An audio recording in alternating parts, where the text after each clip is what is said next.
Hi, welcome to Rise Up podcast, The Inner Work with me, Vicky Ross. Now, in this podcast is where I examine stories that shape our lives, and it's not about blaming your past, but it's to free your future. Because if you want to live life on your terms, which is something that I totally stand for, you must understand what has quietly been defining your life, your thoughts. And it's not for us to go deep into the past so that we can create change, but it's to just have an awareness and an understanding of why you are here right now living this life with this identity, what you need to release and let go and change so that you can create the future of your desires and live life on your terms. So today we're going to talk about meaning, because meaning is so important. And like everything else, your precursor to change is understanding, it's knowledge. So this is what we are doing today and every day, every podcast. So I recently heard someone say, nothing that happened to you meant anything. So nothing that's happened in the past means anything. And on some level, I get it, but I also felt so much resistance in my body. And I know that if I say that to people, or if I say something similar, and I have done that in the past, there's huge resistance. Because how can you say to the trauma that you experienced that it meant nothing? How can you say to somebody that's lost somebody, it meant nothing? How can you say to somebody that was betrayed, well, it doesn't mean anything. It's nothing. It means nothing. But yet, a part of me does agree, like I said. So I'd like to unpack this properly. I want to unpack this in the way that I agree and disagree, because I find that this brings a whole new level of understanding to the way that we react and respond. So let's unpack this properly. Events do not arrive with a built-in meaning. You know, if you think about when you first started life and started living, you had no reference, you had no experience. So everything that you experienced it, whether you experienced it by having been in an event or whether you were on the side minding your own business and witnessing an event, it's still the experience was that. So if you think about it logically, two people can experience the same event and walk away with completely different interpretations. People say, why? Because meaning is assigned. It's not given. You don't have the experience and then somebody comes behind that and goes, oh, by the way, that thing that you experienced, this is what it means. No, we assign the meaning to the experience, and that's how we then know what it means. But for the same token, everybody does that, which means that everybody's meaning will be different. So when something overwhelming happens, your nervous system cannot tolerate chaos. Your nervous system is like constantly trying to protect you. So the mind has to create a story. Otherwise, it doesn't make sense. So your mind is the storyteller in your life, right? And it says, this event shaped me. This must have happened for a reason. And people even sometimes joke and they go, well, I don't know what the reason is. I haven't seen it, but I know that one day I'll see the reason. But it must have happened for a reason. It wasn't just random. Or since then, I have never been the same. And that's something that Dr. Joe talks about. He says that when people are stuck in a trauma response and, you say to them, well, what happened to you that you are scared or that you're anxious or that you feel insecure or you don't have confidence? What happened to you? What's your story? And then people will tell you that story, and basically what they're saying is, this event happened to me 20 years ago. It changed me. And I've never been able to go back to myself, and I've never been able to let it go, and I've never been able to release it. So this is where you can see and go, oh, yeah. My life is full of stories, because, your mind will assign meaning to everything that you experience, and therefore there's the story. So that meaning that your mind assigns makes the unbearable survivable. Otherwise, how do you survive something that has absolutely no meaning, that it's random? So it protects you. And what protects you at one stage of your life can imprison you at another. And this is really important because we develop a whole lot of survival mechanisms when we are young, when we don't understand what is happening, we're witnessing, we experience, but we don't have that reference and experience, like I said. And therefore, something feels wrong, it feels confusing, it feels scary, frightening, it feels all sorts of, like not comfortable things. And your body has to protect you, your mind has to protect you. So the problem is not what happened. The problem is what it now means about you. Because there you gave it meaning and you moved on in your life. And you changed, I'm quite sure. But now it means something about you. And it might mean that I can't trust life, I can't trust people, I can't trust the outside world, I can't trust men, I can't trust women. There's an element of I can't trust. I'm not safe. So a lot of people will not go and do certain things in their lives because they don't feel safe, or they won't do things that they really want to do because they feel they're not good enough. The good enough is a big thing. Or something like, I'll never be able to blah, blah, because. So that interpretation becomes identity. So the longer that story, that meaning that is a story lives within your unconscious mind, the more familiar, the more normal it is, and therefore it becomes part of your identity, part of your personality. That identity is also your prison.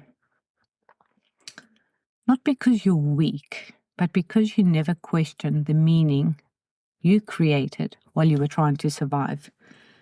So you would probably say to me, well, at that moment where I was trying to survive, how I was supposed to also question if this meaning is going to help me? And probably you were too young, you didn't have conscious thinking, and therefore meaning was assigned. And where was that questioning going to happen? It wasn't. The truth is that you don't suffer from that event anymore. That event is not happening to you. You suffer from the interpretation that you've got in your mind, from the memory. And the problem is that your unconscious mind cannot tell the difference between fantasy and reality. So when you're thinking about something that happened, but it's not happening now, and you've got an interpretation of what happened then, it's not happening now, your unconscious mind does believe that right now you're going through that again. So how many decisions in your life today are still being shaped by the meaning that you formed when you were hurt? Not because they're true, but they're also not false, but because it once kept you safe. How many dreams are paused because of a story that has never been re-examined, a story that was relevant then, totally irrelevant now? So now, here, this is where we have to go deeper. It's not that nothing has meaning. It's that the first meaning you gave something was a survival meaning. And survival meaning is not sovereignty. And by sovereignty, I mean where you sit in your throne, you make the choices and decisions about how you show up in life, how you react, who you're going to be, what you want to do, what decisions you make. You are the sovereign of your life to do and decide everything.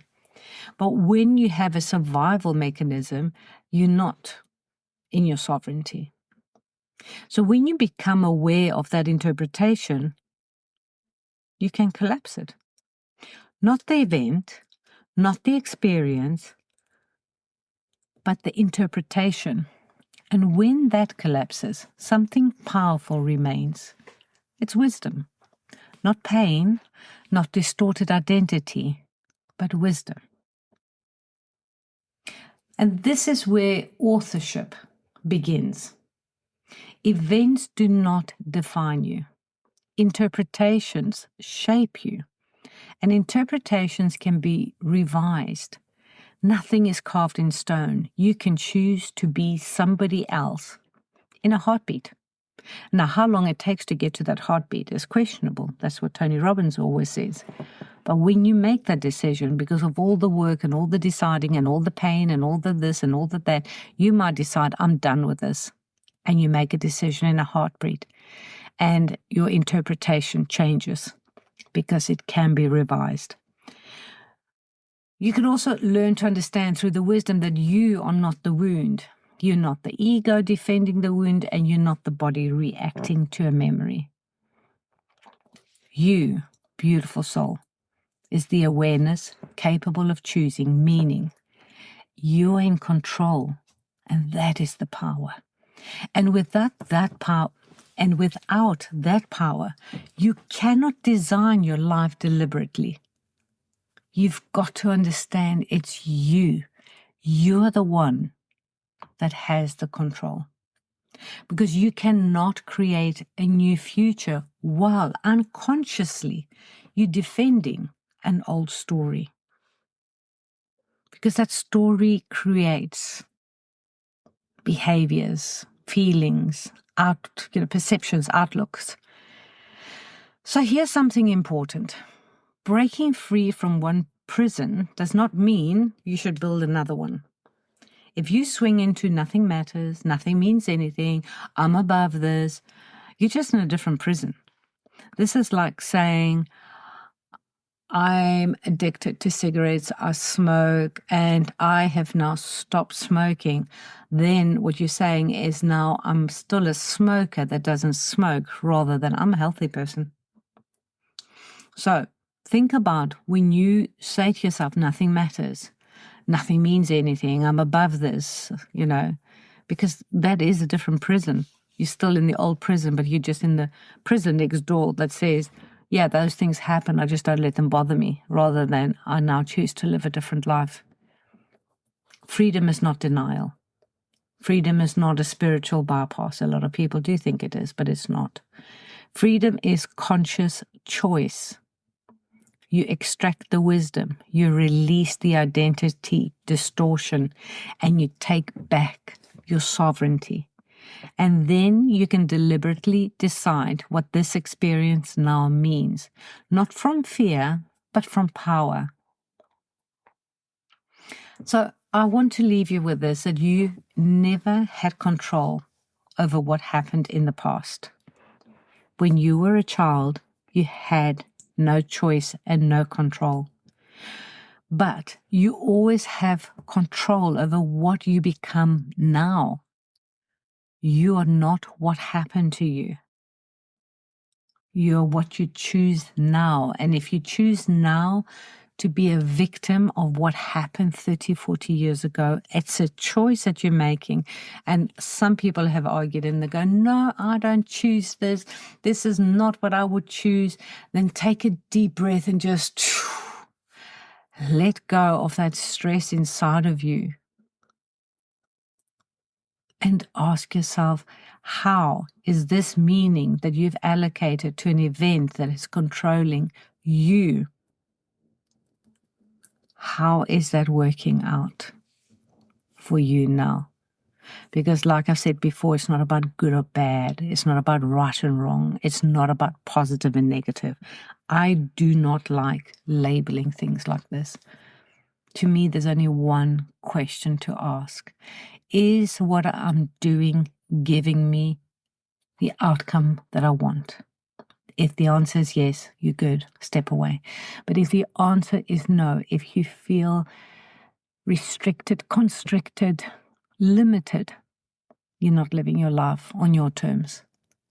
You have to sit and analyze this and think about it and choose that authorship is how you want to live your life on your terms. Authorship and sovereignty, that you are in charge. You are sitting on your throne. This is your kingdom. So if this resonates, this is the work we do inside Rise Up membership. It's the work that I do one-to-one with people. And what I do, whether it's in the membership or one-to-one, is we examine survival stories, we dismantle unconscious meanings, we reclaim authorship, and we build from sovereignty. So if you're ready to stop living from the story from the past, formed in pain, and start creating deliberately, come and join us. Carry on listening to this podcast. There's lots of different episodes. Share the love. And otherwise, the link will be in the notes. So we hope to see you there. Thank you for being here. If this episode made you think, share it with somebody who needs to hear it. Until next time, here's to your success. And rise up and live on your terms.